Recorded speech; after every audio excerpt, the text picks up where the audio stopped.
જૂનાગઢ ખાતે સર્વોદય blood bank અને દવા ફંડ દ્વારા મૃતકોના અસ્થિઓ માટે વિશેષ વ્યવસ્થા કરવામાં આવી છે।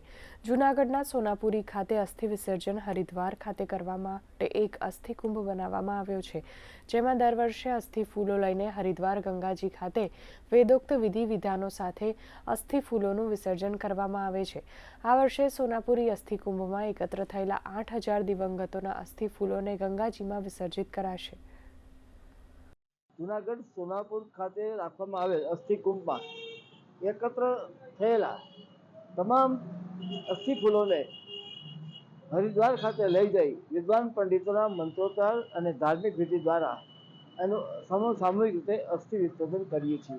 છેલ્લા 2 દિવસથી સર્વોદય બ્લડ બેંક દ્વારા સોનાપુરમાં એકત્ર થયેલા તમામ અસ્થિઓને અહીં આઝાદોક ખાતે સર્વોદય બ્લડ બેંકના ઓટલે લાવીને એના પૂજન અને દર્શનનો કાર્યક્રમ આયોજન કર્યું છે। આવતીકાલે એનો છેલ્લો દિવસ છે। એ લોકો નથી જઈ શકતા ગંગાને કાંઠે હરિદ્વાર, એના માટે આ સમાજ સારું કરે છે કે પોતાને ઓલે લઈ જાય છે અને સમાજ માટે બહુ સારું કામ કહેવાય।